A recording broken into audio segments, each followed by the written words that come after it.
Ensuite, c'est Madame Semé, c'est ça?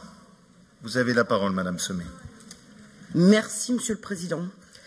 Monsieur le Président, Madame la Vice-présidente, mes chers collègues, choisir son avenir professionnel est une décision parfois complexe, car elle engage l'avenir du collégien, du lycéen, de l'étudiant en tant qu'acteur de son histoire.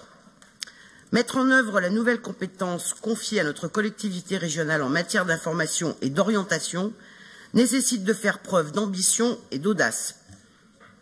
Or, la politique régionale que vous nous proposez aujourd'hui nous interroge tant sur le fond que sur la forme.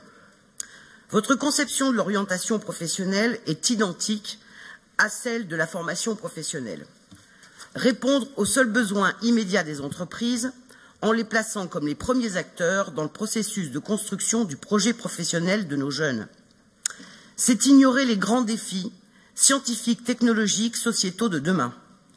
Le fer de lance de l'orientation professionnelle doit être la recherche de l'émancipation de toutes et tous, seul gage de bien-être au travail et, in fine, d'émancipation collective dans notre société. Travailler à une complémentarité des acteurs, à la fois professionnels, éducatifs et associatifs, est la condition essentielle pour garantir à chacune et chacun de réussir la construction de son projet professionnel. Pour sécuriser les parcours de nos jeunes, il faut les aider à accéder à une information complète et objective, leur garantir l'accès à la connaissance afin de leur permettre de comprendre le monde social et professionnel qui les entoure. On en conviendra aisément, ces questions ne sont pas secondaires pour nos jeunes, pour les jeunes de nos territoires et leurs familles. Pour y répondre, il faut faire preuve d'ambition. Pourtant, elle nous fait défaut dans ce rapport. Nous ignorons tout de vos choix concernant la mise en œuvre opérationnelle de la politique régionale en matière d'orientation, puisque vous avez décidé de la renvoyer strictement en commission permanente.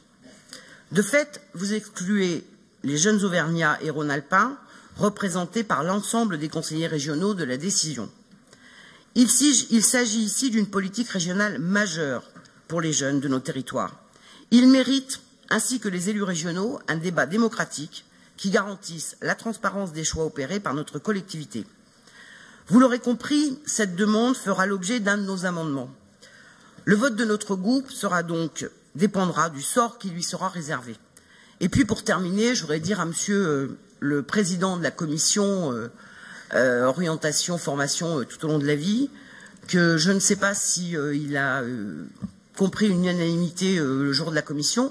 En tout cas, les questions ont été nombreuses et les réponses pas toujours à la hauteur. Donc, je ne crois pas qu'on puisse considérer que c'est fait l'unanimité. Je vous remercie. Merci beaucoup.